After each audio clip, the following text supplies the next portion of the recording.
Once again, from the Historic Academy of Music in Philadelphia, we bring you another transcribed program by the Philadelphia Orchestra under the direction of its permanent conductor, Eugene Ormandy. Our program today will feature John de Lancie, first oboist of the orchestra, as soloist in the world premiere of a work commissioned by Mr. de Lancie for solo oboe and small orchestra, the L'Horloge de Flore, by Jean Françaix.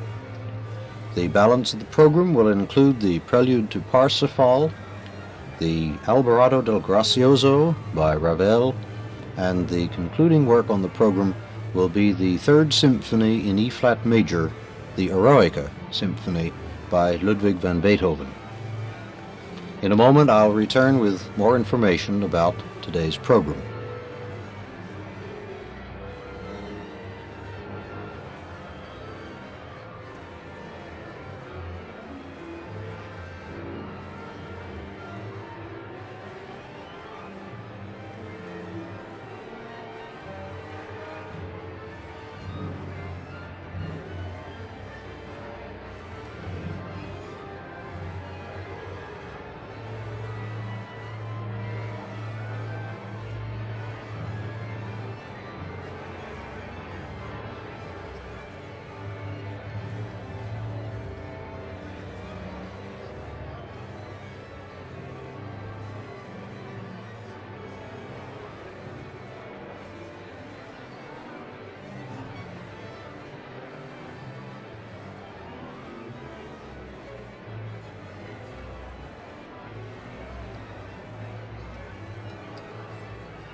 When Mr. Ormandy walks on stage, the Academy of Music here in Philadelphia, to begin today's program, he will begin with a work which will be heard in reverential silence. Traditionally in Philadelphia, at the Easter season, music from Wagner's Parsifal is performed in honor of the season.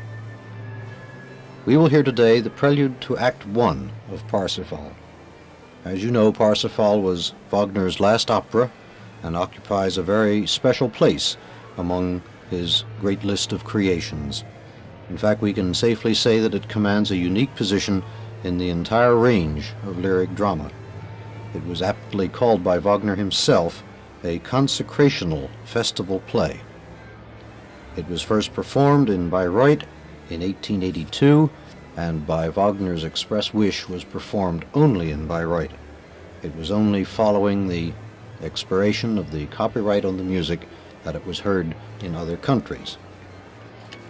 The great French Wagnerian critic Albert Lavignac writes about the prelude of Parsifal most persuasively, and I'd like to quote him.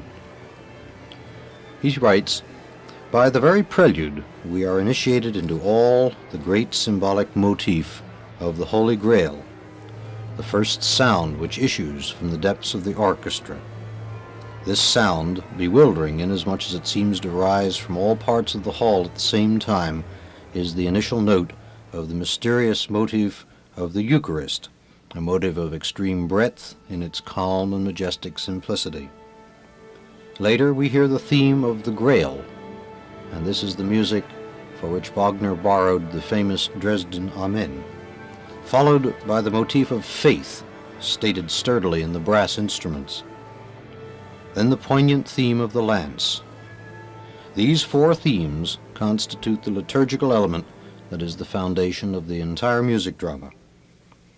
The motif of the Eucharist is used as the final statement in the prelude and the connecting link between the prelude and the first act."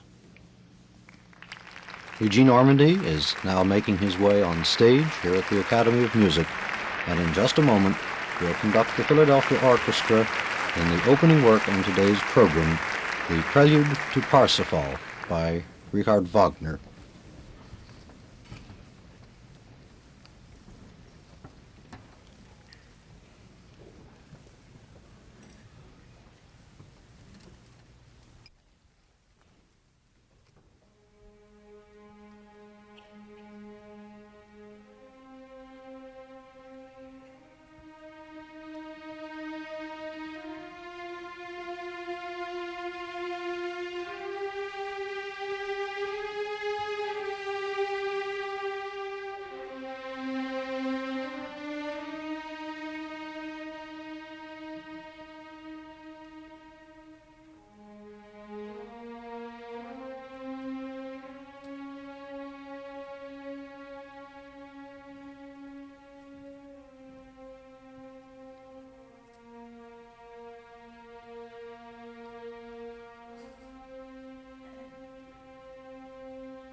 The reverential silence which greets this performance of the Prelude to Parsifal by Richard Wagner is part of Philadelphia Orchestra's traditional observance of the Easter season.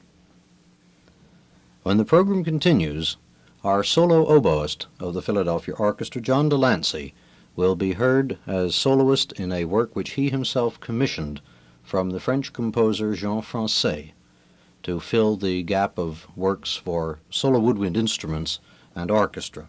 It is entitled The Flower Clock, L'Horloge de Flore, and has been composed just this past year. It was completed last summer and is dedicated to our first oboist, John Lancie. He has given the following account of the work's inception.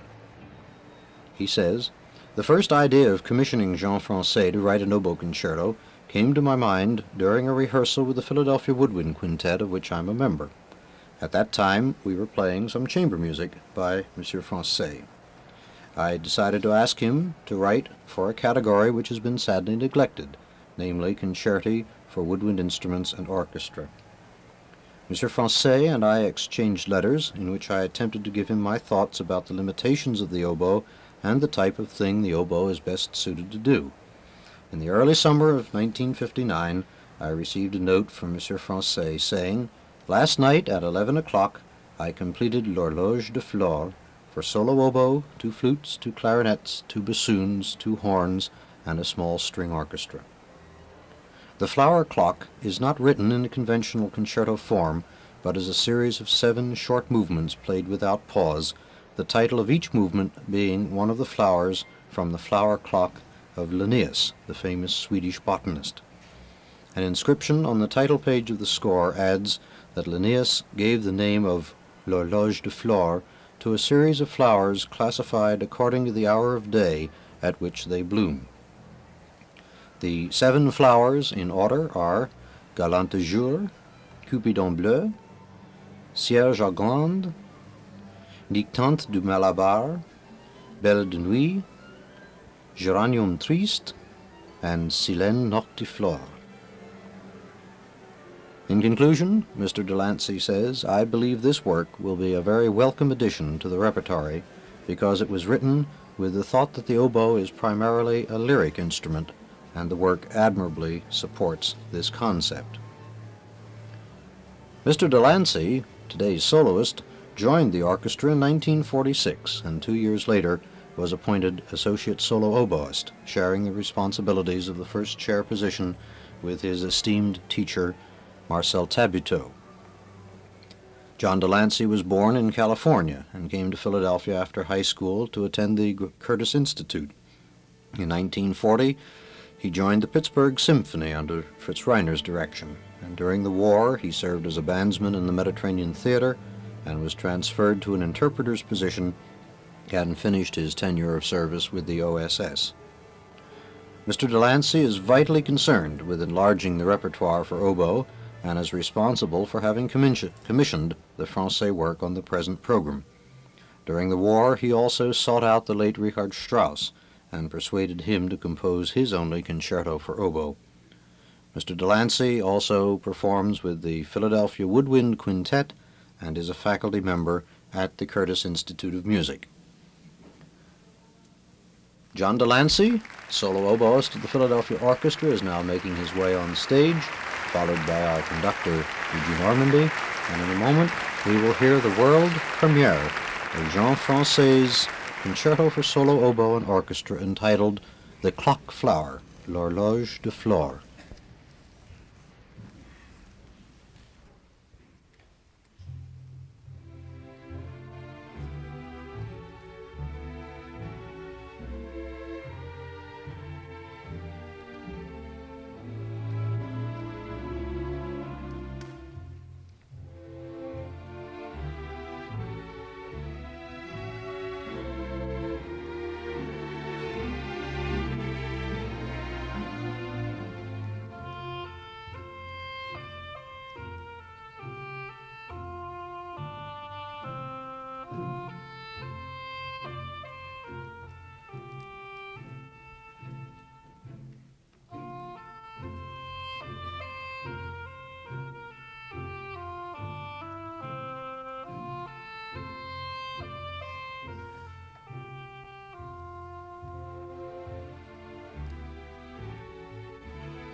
You have just heard the world premiere of Jean Françaix's composition for solo oboe and orchestra, The Clock Flower, L'Horloge de Flore, performed by the gentleman responsible for the commissioning of this work, our solo oboist, John de Lancie.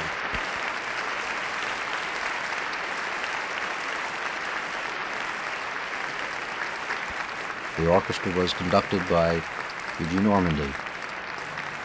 Mr. de Lancie is acknowledging not only the applause of our audience here in the Academy of Music, but also the enthusiastic response of his colleagues in the orchestra.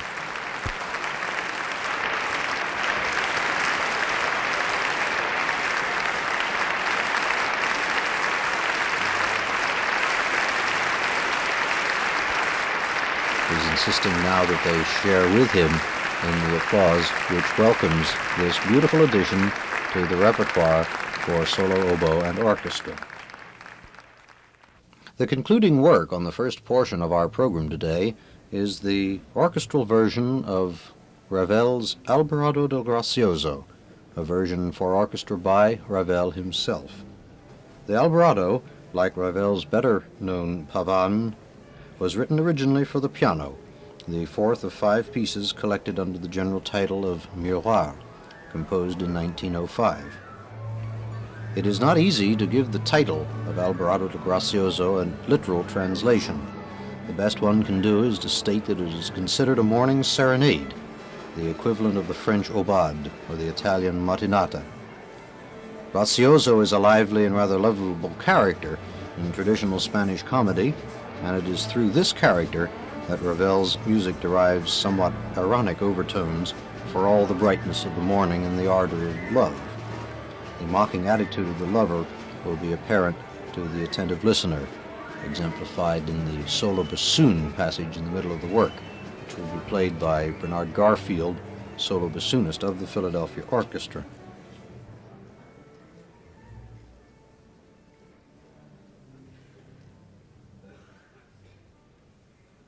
Eugene Ormandy is now returning to the podium and will conduct the Philadelphia Orchestra in Ravel's orchestral version of his Alborada del Gracioso.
Eugene Ormandy has just concluded the first portion of our program with this performance of Alborada del Gracioso by Maurice Ravel in his own orchestral transcription. In a moment I shall return with some information about the second portion of our program.